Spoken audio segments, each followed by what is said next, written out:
For decades, NATO has sold itself as the world's most powerful military alliance, built on one simple promise: an attack on one is an attack on all. But as the US war with Iran escalates, that promise is being put to test.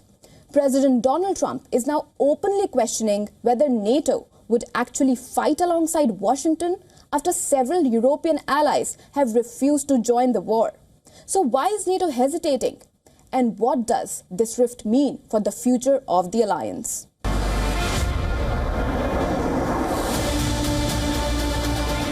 The war with Iran is exposing a major crack inside NATO. While the United States and Israel have launched strikes on Iran, most European allies are refusing to join the offensive. Iran has repeatedly targeted American assets across West Asia. Multiple US military bases have come under attack from Iranian drones. Trump was expecting his European partners to come join his war. Instead, NATO countries are limiting their role to defensive support, intercepting Iranian missiles, sharing intelligence, and protecting bases in the region. But they are stopping short of actually joining the war, and that is infuriating President Donald Trump. Trump has publicly slammed European allies, singling out Spain and the United Kingdom, accusing them of being very uncooperative. Trump even mocked Britain's leadership, saying this is not the age of Winston Churchill. I'm not happy with the UK either. That island that you read about, the lease, okay, he made it for whatever reason, he made a lease of the island. Somebody came and took it away from him. And it's taken 3-4 days for us to work out where we can land there. It would have been much more convenient landing there as opposed to flying many extra hours. So we are very surprised. This is not Winston Churchill that we're dealing with. Spain has taken an even harder stand. Madrid has flatly refused to allow the US to use its military bases for strikes on Iran.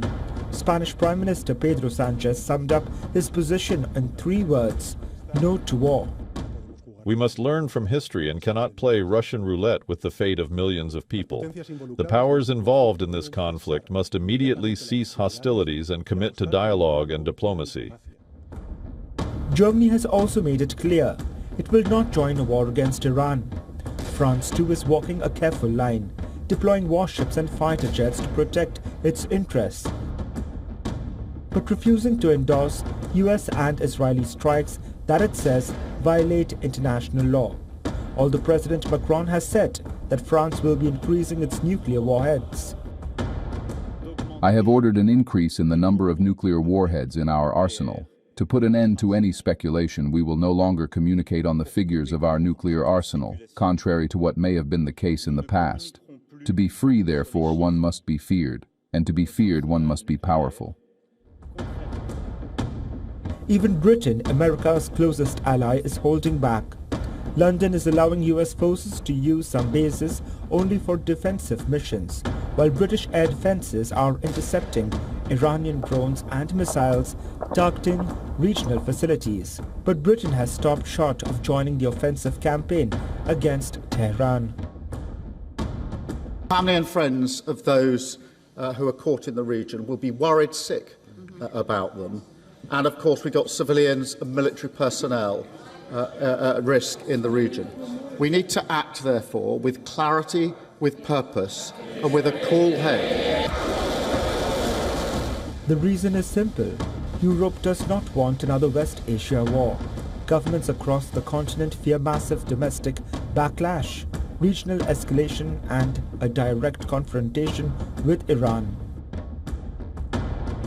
So NATO is trying to walk a very thin line, helping defend Allied bases, protecting shipping routes, and intercepting missiles while avoiding direct participation in the war. But that balancing act is becoming harder by the day.